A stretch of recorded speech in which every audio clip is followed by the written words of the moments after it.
Hello, my name is Aiki and I'm from Japan. Hello, my name is Genki and I'm also from Japan. My name is Ethan Raj Silvasanthar and I'm from Malaysia.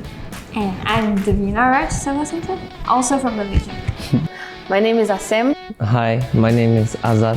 My name is Aisy. And we are from Kazakhstan. My name is Shelton and I am from Indonesia. My name is Sharon. I'm also from Indonesia.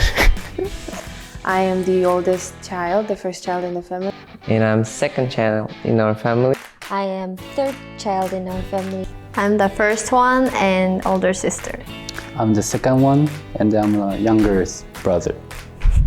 I'm the second child And I'm the third out of 3. We have an older brother. I'm the youngest. We're both the youngest and I am the second youngest. He's the I'm youngest. the youngest because we're twins. Yes. To study. But because it's a Christian university and we don't have Christian universities in our country, and because there is a scholarship for foreign students. So long story short, I wanted to find a university that was Christian and had a major that I wanted. And a big part of why Handong became a very good opportunity for me was also for the scholarship. We are Christians and our pastor told us about Handong and wanted to study in English and wanted to meet people from all over the world. I remember wanting to study in a Christian environment in a Christian school. And Professor Bailey, he actually came to my high school to talk about Handong and introduced it. And I was like, oh, that sounds nice. So I applied and now I'm here. For me, also because it was a Christian university and also because Asim was already here. I think we wanted to study abroad, and for our parents it was easier to let us go to the country where we have someone. So obviously she came Handong first and I heard a lot about Handong from Aiki. And then it seems like Aiki was having so much fun, so I wanted to come to Handong. I kind of did a year in Malaysia first, but because of the whole COVID situation, it was really bad. And so I decided to do something else.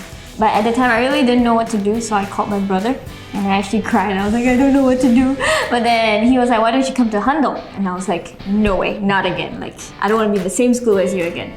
But then his roommate gave a whole introduction to Handong for about 30 minutes, giving me all the benefits. And at the end, I was like, you know what, I'm gonna just apply.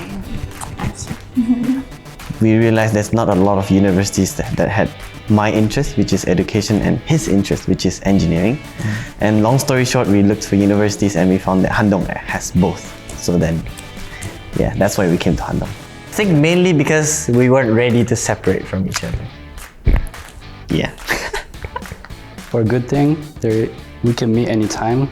So there is that sense of comfort and familiarity and that small piece of home that I have here, even though I'm in Korea. So because we're together, we can spend time together and even like to get help. For example, I can ask Asim or Icy anytime to help me with something. I think one good point in university is we are able to discover more of each other. For example, there's more responsibilities that we take, and we didn't realize that being able to fulfill those responsibilities shows so much of myself and himself that we didn't really know before. Pros, financial security, and cons, we are both broke together. Her financial security comes from me having to worry for her finance. So like, yeah, so we have to remember. Debatable. For me, one of the pros was that I could talk to someone with the same language. Because when I came here, I was the only person from Central Asia. So when they came, it was really nice talking and joking, and we can understand the jokes and all that. For me, I think the good is it's like coming to a new place, but then you have someone that already knows you. You have someone that knows how you live, knows how you speak. You can offend that person without being worried too much about hurting their feelings. Like being honest and open with them. But the bad thing is, what I have done, she always knows about it. I would say you don't have your personal space You have same friends, you have same uni, you go to maybe like same classes. Whatever we do, we both know about it, and especially when you're dating someone and he knows and then I know what he's doing.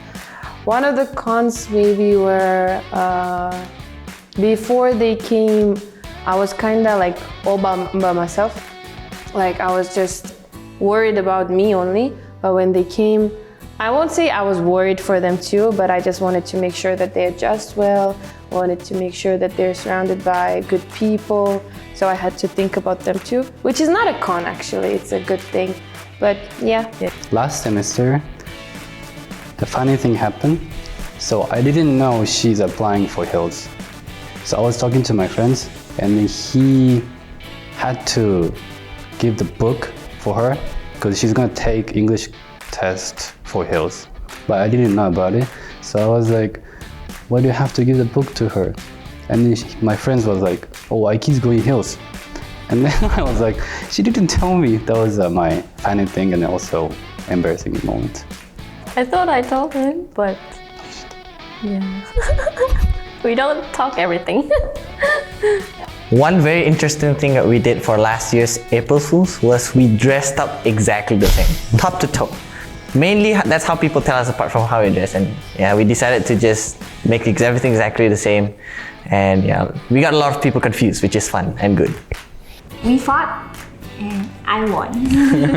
Well, I remember it was like last semester, and it was around 11 p.m. and we were walking near Romantic Field, and I remember getting into an argument, I don't remember what, and somehow it got really escalated and she pushed me and I fell on the floor. Wow, what just happened? So yeah, I guess that was memorable. It was shocking then, but now it's funny. Yeah. When I meet new people, they ask where I'm from and all those stuff. And when I answer I'm from Kazakhstan, they're like, oh, I know someone from Kazakhstan. Do you know Asem? And I'm like, yeah, I know Asem. Yeah, and they're really shocked and surprised that we are sisters and Azad is my brother. I think for me, something that was really shocking is that people say that we look alike. But back home, we don't look alike. People don't know that we're siblings. But when we came here, I was like, oh, you guys look similar. I'm like, really? It was first time when people were saying that we look alike. We usually meet once a week. These days, because I have my own house, he come visit me and we cook. No, we cook. He cooks because he's better cooker. And we eat dinner together and yeah, we go to cafe and study. So we have papko once a week. When IC wasn't here, we spent a lot of time with Asya. But then now I don't think that we spend as much time as we did. Just because she's busy and I'm busy too. And I think also I found my friend group and she did too. And yeah. I already have one. Last semester, I would spend more time with Asem because we were roommates last semester. First and second semester, we spent a lot of time together because we took the same classes. We would have breakfast every morning. This semester, we take very different classes and we serve in different organizations. And times when I'm free, he's busy. Times when he is free, I'm busy. So we spend very little, less time this semester. But I guess we're roommates, so we still do spend time. We take up our sleep time, I guess. So it used to be at least once a week last semester. We have a pakko because we're both really busy with our schedules. But then now we take whatever time we can get. Yeah. That's 10 minutes. We're a bit more busier these days, so we meet when we can. But my sister and I, we text all the time, almost every day. I think every day, back and forth. Yeah. In Korea, I know you guys call each other 누나, 언니, 오빠, whatever it is. 근데 in Japan, we don't necessarily call each other 오빠 or 누나. He calls me just my name, Aiki, like a boss. He's like a boss to me. I don't know why. In Malaysia, we are a mix of cultures and we are half Indian and half Chinese. For me, I'm the second son of my family, so I can't get married until my older brother gets married out of respect. But just between both of us, I don't think there's much of a culture. So in both cultures, there's this thing between siblings where you have to call the older siblings a title. So for him, in Chinese, I would have to say erka, which means second brother. And in Tamil, I have to call him anne. But the thing is, I don't call him both. I just call him Ethan. Yeah, but I hope she doesn't call me that, because when she does, it feels very formal and uncomfortable. I don't know if it's something specific. Maybe, I think it's something common in every culture that the youngest one is always the spoiled one and the oldest one is gets more from the parents, more responsibility. And I don't know, middle ones are weird ones. I don't know. But I think every culture is like that. I mean, maybe our culture is that siblings, they have to be close. They have to be there for each other, like always. And even when you are grown up, you have to be together and do everything together. これからも頑張ってください。なんやねん。努力会から勉強して頑張って、これからも弁護士目指して頑張って。はい、頑張ります。一緒の学校で学校海外で嬉しいよ。大好き。Maju terus pantang mundur. The same for him as well, because this semester is quite challenging, but we can do it. We can finish it. Yes. Давайте закончим семестр правильно, хорошо, без никаких трудностей, не стрессовать. Поедем обратно, провести хорошее лето. Алга. Казахи не сдаются. Казахи не сдаются. Ну, короче, это мой последний семестр с вами. Рахмет, бақытты болыңдар өздерің. 谢谢你带我去吃饭，你照顾我。 Yes, I'm grateful that you're here in Handong and that you were able to find a good community and good people to surround you. I'm grateful that even if we're not at home anymore, we're still able to spend time here before we actually become like adults.